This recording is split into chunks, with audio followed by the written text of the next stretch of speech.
अऊज़ु बिल्लाहि मिनश शैतानिर रजीम बिस्मिल्लाहिर रहमानिर रहीम अल्लाहुम्मा सल्लि अला मुहम्मदिन व आले मुहम्मद वअज्जिल फरजा आले मुहम्मद।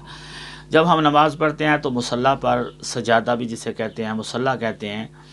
उस पर मुक़द्दस मकामात की तस्वीरें बनी होती हैं। कुछ पिक्चर होती हैं मुक़द्दस मकामात की जो उस पर बनी हुई होती हैं। खाना काबा की तस्वीर है, मस्जिद नबवी की तस्वीर है, अइम्मा ताहरीन अलैहिस्सलातु वस्सलाम के गुंबद जो हैं उनमें से कोई एक गुंबद ऊपर नक्श हुआ है या ज़री है, तो इस पर हम नमाज़ पढ़ते हैं। तो क्या इन्हीं सूरतों पर, तस्वीरों पर बैठ सकते हैं या खाना खा सकते हैं? मसलन आजकल रमज़ान और मुबारक में नमाज़ पढ़ी मगरिबैन की, साथ ही घर वाले इफ्तारी ले आए, तो वो बर्तन जो हैं खाने पीने के इफ्तारी के वो ऊपर रख दिए। तो ये क्या या किसी बच्चे को बैठा दिया, नमाज़ पढ़ने के बाद फ़ारग हुए, घर का कोई छोटा बच्चा आके पास बैठ गया, वालिद हैं वालदा हैं उनके साथ बैठ गया, तो उसकी पीठ ऊपर आ गई, या ख़ुद इंसान इन पर बैठ सकता है या नहीं बैठ सकता, गुनाह है।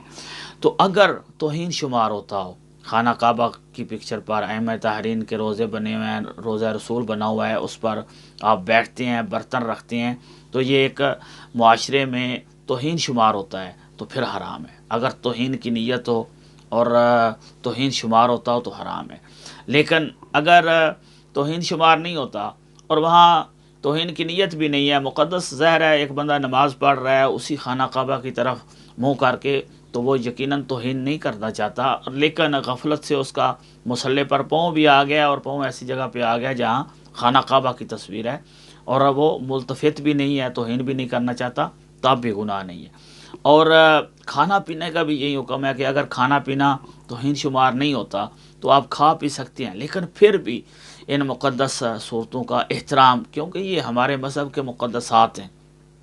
खाना काबा है, अइम्मा ताहरीन अलैहिस्सलातु वस्सलाम के हरम है, या कुरान पाक का नक्शा बना होता है और साथ रेहल बनी होती है जिस पे कुरान पाक रखते हैं, तो ख़ुद कुरान पाक हैं, ये मुक़द्दस किताब है, तो ये हमारे मुक़द्दसात हैं, जितना हो सके इनका एहतराम करना हमारी ज़िम्मेदारी है। तो जानबूझ के इन पिक्चरों पर बैठना, इन पे बर्तन रखना या बच्चों को बिठाना, कोशिश करें इन अफ़ाल से इज्तनाब।